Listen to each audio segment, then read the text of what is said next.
something that is happening in the world today and has been prophesied in the Bible, and Jesus says, when you see this happening, remember the coming of Jesus is very soon.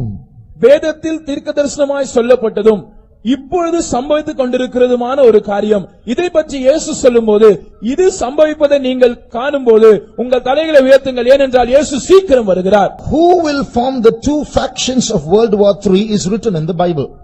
இந்த மூன்றாவது உலக மகாயுத்தத்தில் நேர் எதிர் அணியில் எந்தெந்த நாடுகள் இருக்கும் என்பதை வேதம் தீர்க்கதரிசனமாக சொல்லுகிறது. How the war will start, how it will stop, and is all written there. இந்த யுத்தம் எப்படி ஆரம்பிக்கும், அதனுடைய முடிவு எப்படி இருக்கும், எல்லாம் வேதத்தில் சொல்லப்பட்டிருக்கிறது. Turn to Ezekiel chapter 38. எசேக்கியேல் 38ஆம் அதிகாரத்துக்கு திரும்பி வாருங்கள். And read verse 2. இரண்டாம் வசனத்தை வாசியுங்கள். மனுபுத்திரனே, மேசேக் தூபால் ஜாதிகளின் தலைமையான அதிபதியாகிய மாகோகு தேசத்தானான கோகுக்கு எதிராக நீ உன் முகத்தை திருப்பி அவனுக்கு விரோதமாக தீர்க்கதரிசனம் உரைத்து, Son of man, set thy face against Gog, the land of Magog, the chief prince of Meshech and Tubal, and prophesy against him. See, here are some very strange names. இங்கே சில வினோதமான பெயர்களை நாம் பார்க்கிறோம். What these names are, we have to find out. இந்த பெயர்கள் என்ன என்பதை நாம் கண்டுபிடிக்க வேண்டும். Look at these three names: Magog, Meshech, Tubal. இந்த மூன்று பெயர்களை நீங்கள் பாருங்கள்: Magog, Meshach, Tubal. Now turn to Genesis chapter 10 ஆதியாகமம் 10ஆம் அதிகாரத்துக்கு திருப்பி and read verse 2. இரண்டாம் வசனத்தை வாசிப்போம். யாப்பேத்தின் குமாரர் கோமார், மாகோகு, மாதாய், யாவான், தூபால், மேசேக்கு, தீராஸ் என்பவர்கள். The sons of Japheth, Gomer and Magog and Madai and Javan and Tubal and Meshech and Tyrus. So you see, these three names appear as the children of Japheth, the son of Noah. இந்த மூன்று பெயர்களும் நோவாவின் குமாரனான யாப்பேத்தின் குமாரர்களாக இந்த வசனத்தில் குறிக்கப்படுகிறதை நாம் பார்க்கிறோம். So as these people increased and became tribes, they started moving in a certain direction and settled down. இந்த ஜனங்கள் அவர்கள் பழுகி பெருகி கோத்திரங்களாக மாறின போது ஒரு குறிப்பிட்ட திசைக்கு நேராக பிரயாணப்பட்டு அங்கே அவர்கள் குடிபெயர்ந்தார்கள். So you have to ask the ethnologists that they are the ones who study how nations are born, how they moved in directions, where they settled down, etc. இப்படி இனங்களை பற்றி, தேசங்களை பற்றி, அவைகளின் துவக்கம் எப்படி இருந்தது, அவைகள் பூர்வத்தில் எங்கே இருந்தார்கள், எங்கே குடிபெயர்ந்தார்கள் என்பதெல்லாம் ஆராய்ச்சி செய்கிறவர்களிடத்திலே நீங்கள் இதை பற்றி கேட்பீர்கள் என்றால், they say that these sons of Japheth, that is Meshech, Tubal, Magog, all moved to and settled down in that place which today is called Russia. இந்த யாப்பேத்தின் குமாரராகிய மாகோகு, தூபால், மேசேக் என்பவர்கள் இவர்கள் எல்லாரும் குடிபெயர்ந்து ஒரு இடத்தில் போய் அவர்கள் குடியமர்ந்தார்கள். அந்த இடம் இன்றைய ரஷ்யா தேசமா இருக்கிறது. In fact, in that same Ezekiel 38:2, எசேக்கியேல் 38ஆம் அதிகாரம் 2ஆம் வசனத்திலே நாம் வாசிக்கும்போது, we read the chief prince of Meshech and Tubal. The word chief is Rosh, which is from which the word Russia comes. ஜாதிகளின் தலைமையான அதிபதி என்று அங்கே சொல்லப்பட்டிருக்கிறது. அங்கே அந்த தலைமை என்று சொல்லுகிற வார்த்தை ராஷ் என்று அழைக்கப்படுகிறது. இந்த வார்த்தையிலிருந்து தான் ரஷ்யா என்கிற பெயர் வந்தது. And the word Gog is a name as a title of the ruler of Magog, the area of Russia. ரஷ்யாவில் இருக்கிறதான மாகோக் என்கிற அந்த இடத்திலே ஆளுகை செய்கிற அந்த ராஜாவினுடைய பெயர் தான் கோகாக இருக்கிறது. So Magog is a place, Gog is a title of a king, the ruler. Magog ஒரு இடமா இருக்கிறது. அந்த தேசத்தை ஆளுகை செய்கிற ராஜாவினுடைய பெயராக அல்லது பட்டமாக கோக் இருக்கிறது. Just like Pharaoh is a title of many kings, Herod is a title of many kings, Caesar is a title of many kings, Gog is a title of many kings. எப்படி எகிப்தின் अनेक ராஜாக்கள் அவர்கள் பார்வோன் என்று அவர்களுக்கு பட்டம் இருந்ததோ, எப்படி ஏரோது என்கிற பட்டம் இருந்ததோ, எப்படி ராயன் என்கிற பட்டம் இருந்ததோ, அதே போல अनेक ராஜாக்கள் கோக் என்கிற பட்டத்தை உடையவர்களாக இருக்கிறார்கள். So God says, I am prophesying against you. கர்த்தர் சொல்லுகிறார், நான் உனக்கு விரோதமாக தீர்க்கதரிசனம் சொல்லுகிறேன். And in verse 4 God says, I'm going to put jaws in your hooks into your jaws and I'm going to drag you towards Israel. 4ஆம் வசனம் சொல்லுகிறது, நான் உன் வாயில் துரடுகளை போட்டு உன்னை இஸ்ரவேலுக்கு நேராக இழுத்து கொண்டு வர போகிறேன். And Persia and Ethiopia and Libya, they're all going to come with you. உன்னோடு கூட பெர்சியரும் எத்தியோப்பியரும் லீபியரும் வருவார்கள். So which means with Russia, many other countries of today which are called by ancient names in the Bible are going to join with Russia and go towards Israel. தங்களுடைய ஆதி நாட்களில் இருந்ததான பெயரினால் அழைக்கப்படுகிற அநேக நாடுகள் வேதத்திலே குறிப்பிடப்பட்டிருக்கிறது. அவைகள் ரஷ்யாவோடு கூட சேர்ந்து இஸ்ரவேல் தேசத்துக்கு விரோதமாக யுத்தத்தில் கலக்கும். Verse 8 says, this shall happen in the latter years. இது பின் நாட்களில் சம்பவிக்கும் என்று 8ஆம் வசனம் சொல்லுகிறது. So this is what is going to happen as a third world war. இதுதான் மூன்றாவது உலக மகா யுத்தமாக நடக்க போகிறது. Now there are different nations. I'm going to just mention one nation that is present today that is going to join Russia in this battle. இன்றைக்கு இருக்கிறதான ஒரு நாடு ரஷ்யாவோடு அது யுத்தத்தில் இஸ்ரவேலுக்கு விரோதமாக சேர்ந்து கொள்ள போகிறது. அந்த நாட்டை நான் உங்களுக்கு குறிப்பிட்டு சொல்லுகிறேன். Read verse 5. 5ஆம் வசனத்தை வாசியுங்கள். அவர்களோட கூட பெர்சியரும் எத்தியோப்பியரும் Persia. So Persia is one country that is going to join with Russia and go to the battle against Israel. இந்த பெர்சியா தேசமானது ரஷ்யாவோடு சேர்ந்து கொண்டு இஸ்ரவேலுக்கு விரோதமாக யுத்தம் செய்ய போகிறது. Verse 8 says they are going to go towards Israel. 8ஆம் வசனம் சொல்லுகிறது அவர்கள் இஸ்ரவேலுக்கு நேராக அவர்கள் பிரயாணப்படுவார்கள். Now listen. கவனியுங்கள். In the year 1935, 1935ஆம் வருஷத்தில் till 1935 Persia was Persia. In 1935, just like Bharat and Hindustan became India, Persia changed its name. 1935ஆம் ஆண்டு வரைக்கும் பெர்சியா தேசம் என்றுதான் அழைக்கப்பட்டது. ஆனால் எப்படி பாரத் இந்துஸ்தான் என்கிற பெயர் மாறி இந்தியா தேசம் என்று பெயரிடப்பட்டிருக்கிறதோ அதே போல பெர்சியா தேசமும் பெயர் மாற்றம் அடைந்தது. In the year 1935, the country of Persia became known as Iran. 1935ஆம் வருஷத்தில் பெர்சியா தேசம் இனி ஈரான் என்று அழைக்கப்பட்டது. So this Bible says that Russia and Persia are going to join with many countries and travel towards the mountains of Israel with their armies. இந்த வேதம் சொல்லுகிற காரியம் என்னவென்றால் இந்த ரஷ்யா தேசமும் இந்த பெர்சியா தேசமும் இன்னும் அநேக நாடுகளை சேர்த்துக் கொண்டு இஸ்ரவேல் தேசத்தின் மலைகளுக்கு விரோதமாய் அவைகள் தங்கள் ராணுவங்களை சேர்த்துக் கொண்டு போக போகிறது. See, all this is Golan Heights. These are mountains. இந்த கோலன் ஹைட்ஸ் என்று சொல்லப்படுகிற இடம் அது மலைப்பகுதியா இருக்கிறது. The entire area there are so many mountains. அந்த கோடிட்டு காண்பிக்கப்படுகிற பகுதி எல்லாம் முழுவதும் மலைப்பகுதியா இருக்கிறது. Russia is this portion. Russia அந்த பகுதியா இருக்கிறது. So Russia and Iran and many countries will join together, form a coalition army and march towards Israel, crossing these mountains. ரஷ்யாவும் ஈரானும் இன்னும் அதை சுற்றி இருக்கிற அநேக நாடுகளும் ஒன்று சேர்ந்து ஒரு கூட்டு ராணுவமாக இந்த மலை பிரதேசத்தை நோக்கி தங்களுடைய ராணுவத்தை அனுப்ப போகிறது. And what is going to happen? சம்பவிக்க போகிறது என்ன? As they come near Israel, அவர்கள் இஸ்ரவேல் தேசத்தை நெருங்கி வரும்போது they are saying to themselves, it's very easy, just cross the mountains of Israel. There are no fortresses, no fortifications, no walls. It's easy to take over Israel, they will say. அவைகள் சொல்ல போகிற காரியம் என்னவென்றால் இஸ்ரவேல் தேசத்தை நாம் எளிதாக கைப்பற்றி விடலாம், இந்த மலைகளை மாத்திரம் நாம் கடந்தால் போதும், இஸ்ரவேல் தேசத்துக்கு எந்தவித மதில்களும் கிடையாது, எந்த பாதுகாப்பும் கிடையாது, அரண்களும் கிடையாது, இது சுலபமான வெற்றியா இருக்கும் என்று சொல்லுவார்கள். Because there's lack of time, I'm skipping some details. நேரம் குறைவா இருக்கிறபடினால் சில விளக்கங்களை நான் தவிர்க்கிறேன். Now at this time when one faction, one group of armies is joining together to come against Israel, who will support Israel? இப்படி ஒரு கூட்ட தேசங்கள் தங்கள் ராணுவத்தை ஒன்று சேர்த்து கூட்டு ராணுவமாக உண்டாக்கும் போது இஸ்ரவேலுக்கு ஆதரவாக யார் வருவார்?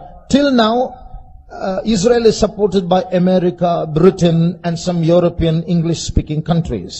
இதுவரைக்கும் இஸ்ரவேல் தேசத்துக்கு ஆதரவாக இருந்து வருகிற நாடுகளில் முக்கியமான நாடுகள் அமெரிக்க தேசம், இங்கிலாந்து தேசம் மற்றும் சில ஐரோப்பிய தேசங்களா இருக்கின்றன. In verse 13 you will see those countries that are supporting Israel. இப்பொழுது 13ஆம் வசனத்திலே இஸ்ரவேல் தேசத்துக்கு ஆதரவு கொடுக்கிற சில தேசங்களை நாம் அங்கே வாசிக்கிறோம். Sheba and Dedan refer to some Gulf countries that will support Israel.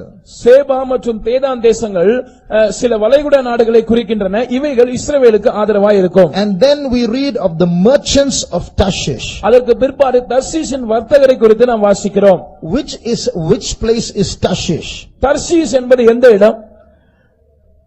The word, the Tarshish, Bible scholars doing research say Tarshish was a place where you used to get tin. It was a source of tin. தர்ஷீஸ் என்கிறதான இந்த இடம் டின் என்கிற உலோகம் கிடைக்கக்கூடியதான இடமாயிருந்தது என்று ஆராய்ச்சியாளர்கள் சொல்லுகிறார்கள். And today's Great Britain, the word Britain, which comes from the word Britannia, means a source of tin. இன்றைக்கு இருக்கிறதான பிரிட்டன் அல்லது பிரிட்டானியா என்கிற பெயரிலிருந்து இதனுடைய பெயர் வருகிறது. இந்த பிரிட்டானியா என்கிற வார்த்தைக்கு அர்த்தம் இந்த டின் கிடைக்கக்கூடிய ஒரு இடம். So Bible scholars say that Great Britain is Tarshish. வேத அறிஞர்கள் சொல்லுகிறார்கள் இந்த கிரேட் பிரிட்டன் நாடுதான் அது டார்ஷிஷ் ஆய் இருக்கிறது. So here in this verse in Ezekiel chapter 38 and verse 13 we read that Tarshish and the young lions thereof. இங்கே இந்த 38ஆம் அதிகாரத்தின் 13ஆம் வசனத்திலே நாம் வாசிக்கிறோம் தர்ஷீஷின் வர்த்தகரும் அதனுடைய பாலசிங்கங்களும். What is that? அதன் அர்த்தம் என்ன? Great Britain is that place where you see the English speaking countries. Great Britain என்று சொல்லப்படுகிற அந்த பகுதியில் தான் ஆங்கிலத்தை பேசுகிற நாடுகள் உண்டு. So from this Great Britain people migrated to America, Canada, Australia. Those are English speaking countries. இந்த கிரேட் பிரிட்டனிலிருந்து தான் அமெரிக்கா, கனடா மற்றும் ஆஸ்திரேலியா போன்ற நாடுகளுக்கு ஜனங்கள் குடிபெயர்ந்து சென்றார்கள். இப்பொழுது அவைகளும் ஆங்கிலம் பேசுகிற நாடுகளாய் இருக்கின்றன. They are the young lions of Tarshish. இவர்கள் தான் தர்ஷீஷின் பாலசிங்கங்களாய் இருக்கிறார்கள். So these are the factions that are supposed to support Israel. இவைகள் தான் இஸ்ரவேல் தேசத்துக்கு ஆதரவு கொடுக்க வேண்டியவைகளாய் இருக்கிறதான கூட்டங்கள். But very sad. ஆனால் துக்கமான விஷயம், when Russia and Iran and those countries are taking their armies towards Israel. ரஷ்யாவும் ஈரானும் அதனுடைய கூட்டு நாடுகளும் தங்களுடைய ராணுவத்தை இஸ்ரவேல் தேசத்தை நோக்கி செலுத்தும்போது America and Britain will not take their armies to support Israel because they know it's going to be a terrible loss if we go and lend our hand to support Israel. அமெரிக்காவும் great Britain நாடும் ஒருபோதும் தங்களுடைய ராணுவத்தை இஸ்ரவேலுக்கு உதவியாக அனுப்பாது. ஏனென்றால் அவர்களுக்கு நன்றாக தெரியும் நாம் இஸ்ரவேல் தேசத்துக்கு உதவிக்கரம் நீட்டினால் அது மிக பயங்கரமான ஒரு சேதத்தை விளைவிக்கும். So they will only offer verbal support, verbal resistance, not literal resistance. எனவே அவர்கள் எழுத்தின்படியாய் இந்த கூட்டு நாடுகளை எதிர்க்க மாட்டார்கள், வாய்மொழியில் தங்களுடைய எதிர்ப்பை தெரிவிப்பார்கள், அவ்வளவுதான். Read verse 13.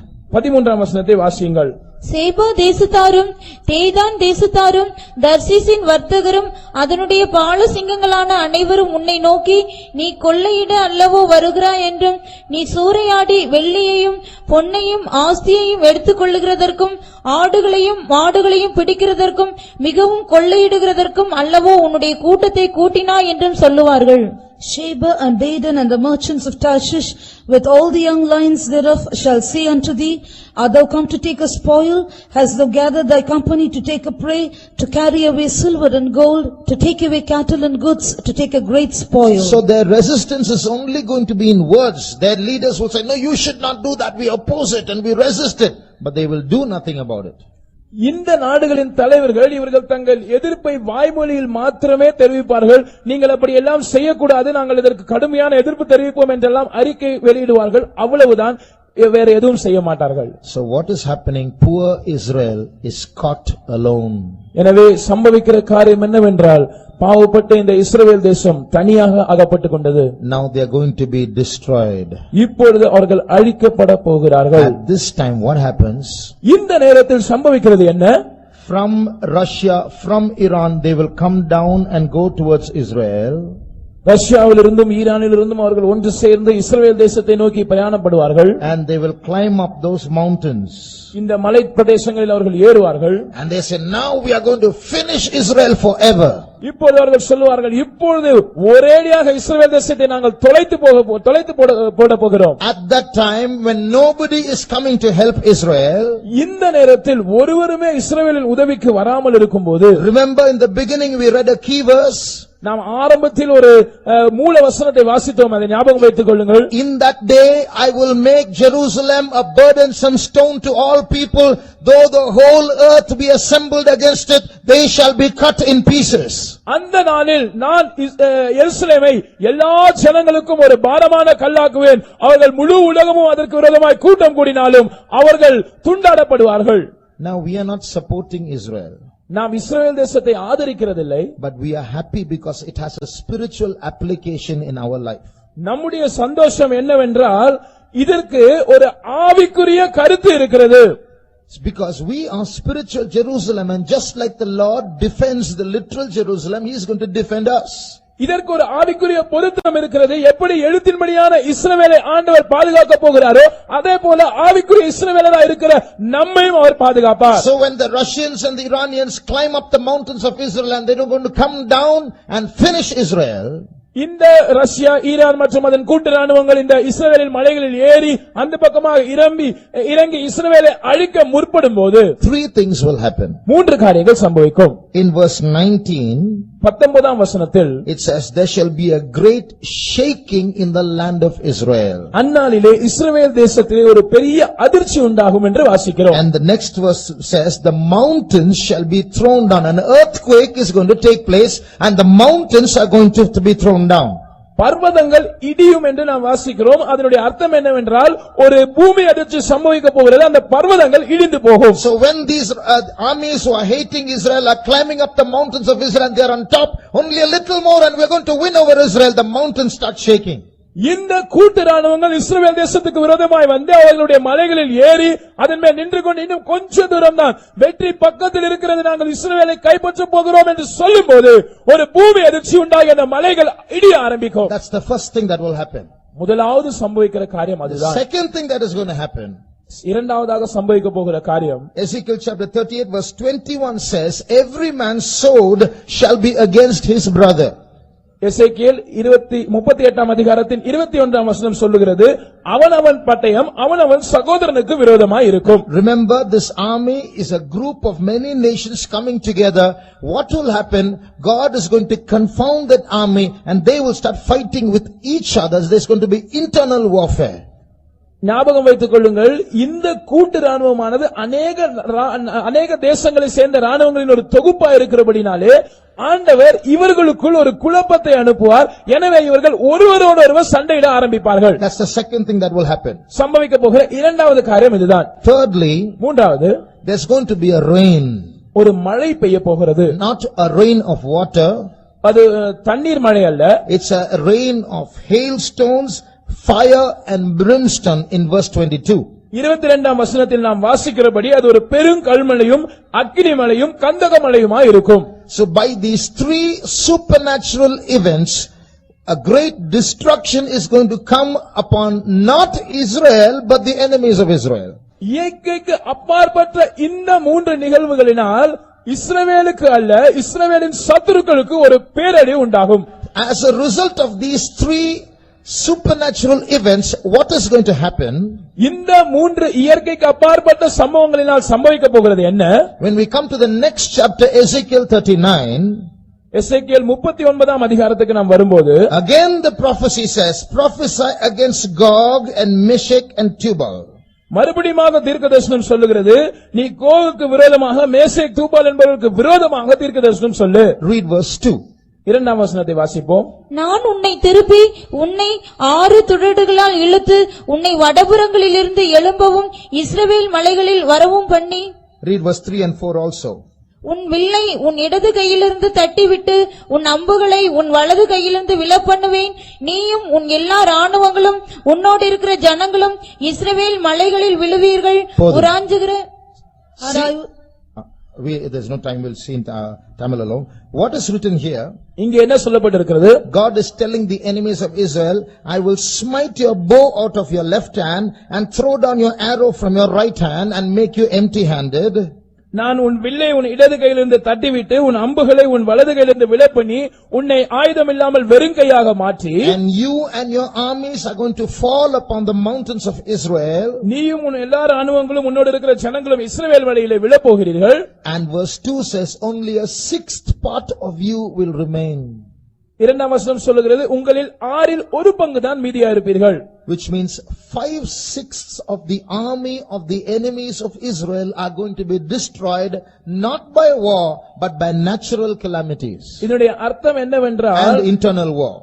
இதனுடைய அர்த்தம் என்னவென்றால், இஸ்ரவேல் தேசத்துக்கு விரோதமாய் வருகிறதான இந்த ராணுவத்தில் ஆறில் 5 பகுதி ஜனங்கள் இந்த யுத்தத்தினால் அல்ல, அவர்களுக்குள் சம்பவிக்க போகிற உள்கலகத்தினாலும் இந்த இயற்கை பேரழிவுகளினாலும் அழிக்கப்படுவார்கள். So what is going to happen? என்ன நடக்க போகிறது? The third world war is about to start and the armies are destroyed so much. Only 1/6 is left. மூன்றாவது உலக மகா யுத்தம் இனிதான் துவங்குவதாக இருக்கிறது. ஆனால் அதற்குள்ளாக ஒரு ராணுவத்தின் பெரும்பகுதி 6இல் 5 பகுதி அழிக்கப்பட்டது. ஒரு சின்ன பகுதி தான் மீந்திருக்கிறது. So when this 1/6 itself is a big number, they are going to decide whether to fight against Israel or not. இந்த 6இல் ஒரு பகுதியா இருந்து மீதியா இருக்கிறவர்களே ஒரு பெரிய கூட்டமாயிருப்பார்கள். அவர்கள் ஒன்று சேர்ந்து இஸ்ரவேலுக்கு விரோதமாக யுத்தம் பண்ணுவதா வேண்டாமா என்று முடிவு செய்வார்கள். At that time, அந்த நேரத்தில் from the European Union, ஐரோப்பிய யூனியனில் இருந்து, as I told you yesterday, a little horn will come up. நான் நேற்றைக்கு சொன்னது போல ஒரு சின்ன கொம்பு முளைத்தெழும்பும். He is going to be the leader of the European Union. He will come and he will command peace between these two factions and he will bring about a beautiful solution and how to create peace. அவன் ஐரோப்பிய ஐக்கிய நாடுகளின் தலைவனாயிருப்பான். அவன் இந்த ஐரோப்பிய ஐக்கிய நாடுகளின் மத்தியிலிருந்து முளைத்தெழும்பி இந்த பிரச்சனைக்கு சுமூகமாக தீர்வு காண்பது எப்படி என்று சொல்லி ஒரு சமாதான உடன்படிக்கையை முன்வைப்பான். அது மிகவும் ஆச்சரியப்படக்கூடியதா இருக்கும். So in the Temple Mount area where there is a friction about the mosque and about Solomon's temple being rebuilt, he will give a peaceful solution. இந்த தேவாலயம் இருக்கிற அந்த மலைப்பகுதியிலே இப்பொழுது சாலமோனின் ஆலயம் திரும்பவும் கட்டப்படுவதா என்ற ஒரு சர்ச்சை இருக்கிற அந்த இடத்திலே, இப்பொழுது மசூதி இருக்கிற அந்த இடத்திலே 2 கூட்டத்தாருக்கும் இடையே அவன் ஒரு சமரச உடன்படிக்கையை முன்வைப்பான். Everybody will be happy. எல்லாரும் அப்பொழுது மிகவும் திருப்தியாய் சந்தோஷமாய் இருப்பார்கள். Because this man has commanded a solution and stopped a great world war which could have destroyed crores and crores of people. ஏனென்றால் இந்த மனிதன் அவன் ஒரு மிக சிறந்த சமாதான உடன்படிக்கையை முன்வைத்ததின் மூலமாக ஒரு பெரிய உலக போரை தவிர்த்து விட்டான். எத்தனையோ கோடிக்கணக்கான ஜனங்களை காப்பாற்றி விட்டான், சமாதானத்தை உண்டு பண்ணிவிட்டான் என்று சொல்லுவார்கள். And that's how this man comes to power. Everybody will elect him as the world leader. இப்படித்தான் இந்த நபர் அவன் அதிகாரத்துக்கு வருவான். எல்லாரும் ஒன்று சேர்ந்து அவனை ஒரு உலக தலைவனாக தேர்ந்தெடுப்பார்கள். About this time that Jesus will come. இந்த காலகட்டத்தில் தான் இயேசு வருவார். Just before or just after? இதற்கு சற்று முன்பாக அல்லது உடனடியாக இதற்கு பின்பாக? As I told you a little while ago, you can't wait till then and say I'll enjoy life and then get ready. There's no time for that. நான் உங்களுக்கு ஏற்கனவே சொன்னது போல, நான் அதுவரைக்கும் சற்று வாழ்க்கையை அனுபவித்துக் கொள்ளுகிறேன், சற்று சந்தோஷமா இருந்து கொள்ளுகிறேன், அதுக்கு பிற்பாடு நான் ஆயத்தமாகிக் கொள்வேன் என்று சொல்வதற்கு உங்களுக்கு நேரம் இல்லை. So you have heard so much. Remember how quickly Jesus is going to come. நீங்கள் இவ்வளவு அதிகமான காரியங்களை கேட்டிருக்கிறீர்கள். நினைவில் வைத்துக் கொள்ளுங்கள், இயேசு எவ்வளவு சீக்கிரமாய் வரப்போகிறார். ஆனந்த நாடரில் இயேசு வருவார். ஆர்ப்பரிப்புடனே தூதர்கள் சூழ. ஆனந்த நாடரில் இயேசு வருவார். ஆர்ப்பரிப்புடனே தூதர்கள் சூழ. எக்காலம் தோனிக்க வானங்கள் மூடங்க. எக்காலம் தோனிக்க வானங்கள் மூடங்க. ஏகிடு வாசுத்தர் இயேசுவுடன். ஏகிடு வாசுத்தர் இயேசுவுடன்.